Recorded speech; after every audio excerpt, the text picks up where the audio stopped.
カジャーワルコンズの千秋です。安藤です。今日は高校野球に DH が来年夏から採用される件について話していきたいんやけど、日本高校野球連盟、いわゆる日本高野連が8月の1日に大阪市内で理事会を開き、来年の春のシーズンインから指名打者、いわゆる DH 制度を採用することを決めたと。もともと数年前から DH 制の議論が重ねられていて、理由としては部員数が減少する中、部員の新たな活躍の機会を創出する。投手の健康対策の推進、熱中症対策とかな。あと、学生野球全体としての採用の流れの3点を目的に、来年の春から導入されることになったと。で、実際に DH を使うかどうかは、チームごとに選択ができて、いわゆる大谷ルールも使用することができる。大谷ルールっていうのが、二刀流の大谷翔平選手が、投手と打者を兼任することがきっかけで作られた野球のルールで、先発投手と DH を兼務でき、先発投手を降板しても DH として出場できる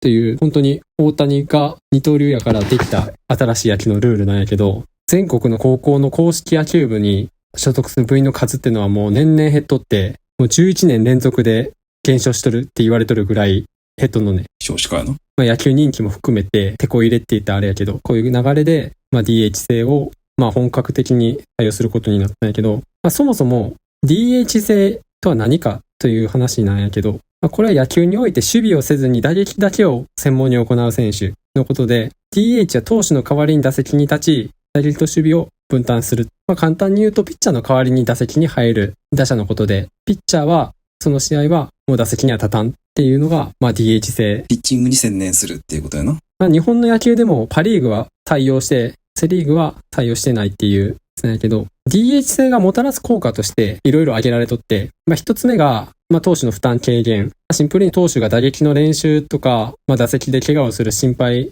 する必要がなくなって、投球に専念できるようになると。普通に打席に入ってデッドボールとか当てられて怪我したら元も子もないからな、ピッチャーも。高校野球やと、基本やっぱ、ピッチャーもさ、バッティング練習入っとったけど、もう、バッティング練習に参加すらせんくなる高校も現れるわけか、これからは。そうやな、DH 制が採用されることで、バッティング練習をする意味がなくなるまでなってるからな。で、二つ目が、打撃のスペシャリストの活躍。守備が、難がある選手が、打撃技術が非常に高い選手が試合に出れることになるから、純粋に今までそういう選手は基本的に終盤での代打とかしか活躍できやんだんやけど、それが、DH っていう守備を全くせんでいい役割になったから、スタメンで出れて活躍できる機会が大きく増えるっていうのが、これもメリットやな。プロ野球とかやと、助っ人外国人が DH で出てくるイメージやな。そうそう。三つ目に、試合の活性化ってあるんやけど、打撃能力の低い投手の代わりに打撃能力のある選手が入ることで、点が入りやすくなって、より面白い試合になると。投手ってさ、打撃練習をせん人が多いから、基本的には打てやんのさな。プロの試合とかも見てわかるように。だからもう打線に穴がなくなるから、試合展開としては見とる方も面白い試合になるっていうのが、DH 制のメリットとして挙げられとる。で、簡単に DH 制の歴史について話していきたいんやけど、もともと1973年のメジャーリーグのアメリカンリーグで採用されたと。で、その2年後の1975年に日本のパシフィックリーグ、パリーグで採用。めっちゃ早いな。そんな昔から。そう。だから歴史的にはもう50年以上、ちょうど今年で50年か、DH が作られとって、その後、社会人とか、都市対抗野球とか採用されとる中で、2022年にはメジャーのナショナルリーグでも採用されることになって、だからもうメジャーリーグはもう今全部が DH 制になっとる。で、その流れから、日本の軟式野球、中学校の軟式野球とか、小学校の軟式野球も2024年から採用されとって、これ知らんだよな。そうそう。今スポ少でも DH なんよな。みたいよな。俺らの時はな、全然そんななかったけど、今 DH が当たり前なんやな。高校野球遅いな。そう考えると。確かに。ただ、2026年には、大学野球、六大学とか、関西学生野球も DH で、2027年には日本のセリーグ、セントラルリーグが採用するともう決定されとると。流れとしてはもう DH が当たり前っていう感じになってきとるんな。世界共通のルールみたいな感じで行く方針なわけやな。もう野球のルール自体が DH で統一されていくって流れなんよ。今回その高校野球が DH を採用したっていう話なんやけど、それ以外にも年々高校野球って主な改革とか球児の負担軽減策としていろいろ改善案を出しとって何個か挙げたいんやけど、延長戦が15回で打ち切りになって引き分け再試合になるってのが、これが2000年から採用されとって、昔は18回とか、その前やったらもう無制限でやっとって、だからよく有名なのがゆで卵の坂東栄治が25回投げたとか。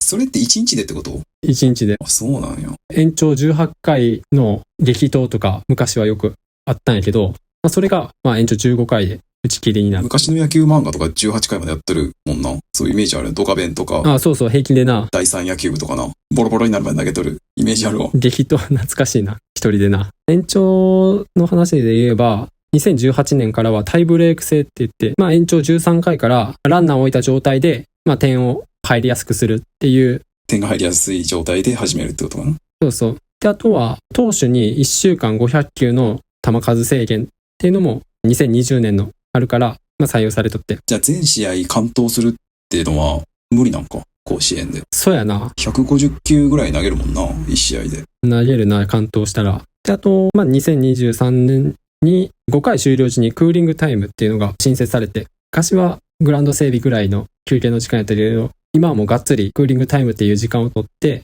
休憩してくださいっていう、今年もあるように午前と夕方に分ける2部制が採用されたと。今年は開幕試合が夕方の5時半ぐらいから始まってるもんな。ナイター開幕みたいな感じもんな。4時半とかかな。今年はもう8時半、10時半とかで、夕方の16時半、18時半とか、昼間にとにかくやらんっていう日程が組まれとるな。いや、そうすべきやんな。一部どうしても13時とかあったけど、基本はそういう流れになって。だからいろいろ高校野球も昔に比べたらだいぶ変わってきて、もう俺らが学生の頃なんてさ、もう DH 制っていう発想もなかったぐらいの感じなんやけど、それが今こういう DH 制になって話題にはなっとるけど。高校球児がさ、暑い中、その苦しんどるのが、なんかむしろ美談っていうかさ、それが盛り上がるみたいなとこあったもんな。あったあった。ちょっと前までだって、甲子園の決勝って13時とかさ、一番暑い時間帯にやってたもんな。やってたやってた。なんであんな時間にやるんやと思ってたけど。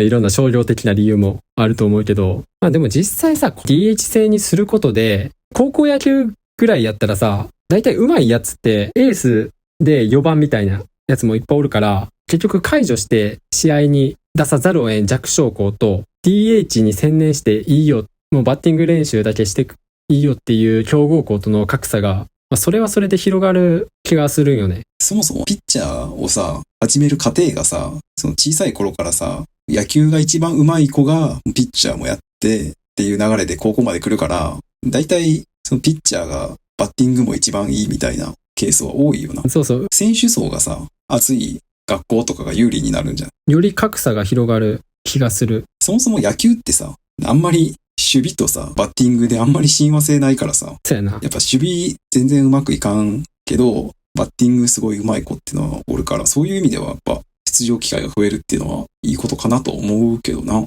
確かに高校時代に相手チームでイップスって言ってうまく投げれん子がおったよね。ただ打撃自体はすごくて、ファーストとか代打で出てきたんやけど、そういう子からすると DH ってのはすげえありがたいもんやと思うし、でもこの DH っていう特性上さ、プレッシャーっていうか DH やから打てよみたいな言われたりはあるかもしれんな。活躍の機会がさ、バッティングしかないからさ、そこで結果出せやんと何のためにおるんやってなりそうやな。そうそう。特に高校生なんてな、下手したら DH 専門のやつはさ、他のやつが守備とか走塁の練習しとる中、もうとりあえずバット振って打撃練習しかやってないっていう状態やんか。確かに他の野手の方が打っとったらな、居心地悪くなるよな。うん。マジ野球なんてさ、人にもいるけど、一番打つのが楽しいんやからさ、守備って基本したくないやん。緊張するし。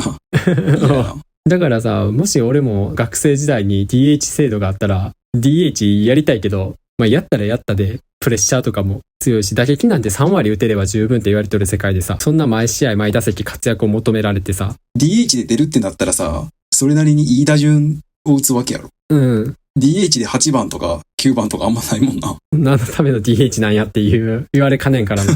DH 枠の取り合いは激しそうやな、強豪校やと。よっぽど飛び抜けた能力がないと。ただ DH じゃないピッチャーがさ、打つっていう盛り上がりがなくなるのはちょっと寂しい気はするけどな。確かに。よくピッチャーがさ、自分で守って自分で打って勝つみたいなな。ドラマチックではあるよな。漫画とかでさ、ピッチャーの練習しかしてない選手が打席で全くそれまでやる気ないんやけど、終盤で負け取った状態で意地のヒットを打って、それが打線のきっかけになって逆転勝利とかも漫画的思考ではあるんやけど、そういうのもなくなるし、実際の俺がよく覚えとんのが、昔さ、ハンカチ王子が甲子園で決勝でさ、早稲田対駒大苫小牧の試合で、それこそ延長15回の再試合で、最後の打席がマー君やったんや。田中将大選手が。それで、最後空振り三振して終わったんよ。で、天を見上げるマー君とガッツポーズするハンカチ王子っていう構図で終わったんやけど、それがあまりにも劇的すぎて、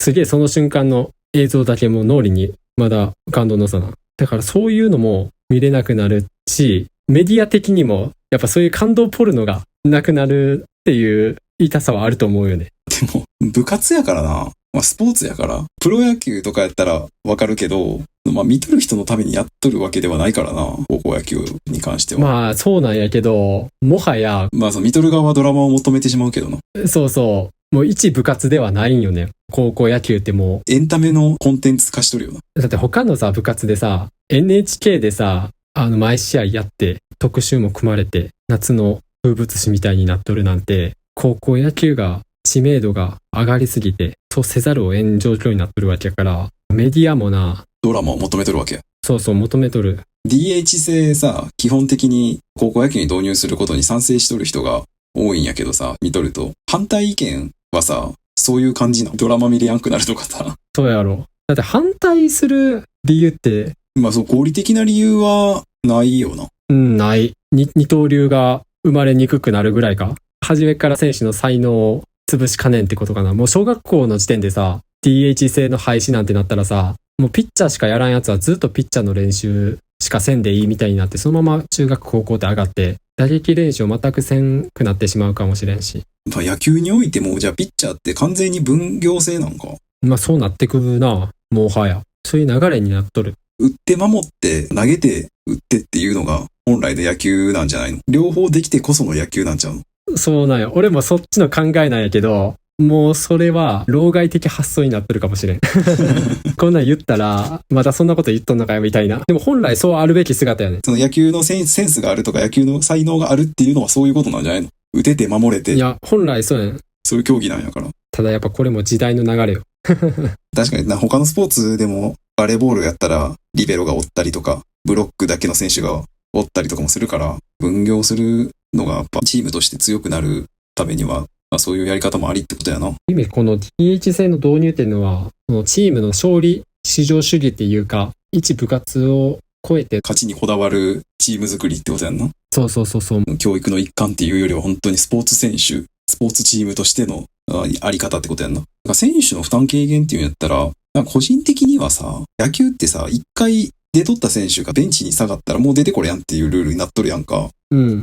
俺、あれを変えるべきなんじゃないかなと思うけどな。確かにバスケとかバレーはいけるもんな。何回でも変われるやん。一回下がって出てこれやんから、エースがさ、先発した時に完投させられたりするんじゃないの？一回さ、例えばベンチに下がってから出てこれるんやったら、休憩も兼ねてな、途中何イニングか休んでまた出てくるみたいなことができるのになと思うけどな。確かにな。高校野球だけそんなルールを採用できやんと思うけど。現状もう一回登板させたいなら、フィールド内に外野とか守って、またピッチャーに戻ってて、絶対に当たるところにおらなあかんもんな。ピッチャーの心理的に一回クールダウンして、もう一回マウンドに上がって同じパフォーマンスを出せるのかっていうのが謎のところ、気持ちが、アドレナリンが。でも選手の球児の負担軽減大きなテーマになりつつあるからさ、高校野球もいいと思うけどな。 DH 制の導入で試合自体も面白くなるんやったらそれはそれでいいし、それでピッチャーが潰れたり熱中症で倒れたってなったらそれこそ選手生命終わるから。こういう形で今後も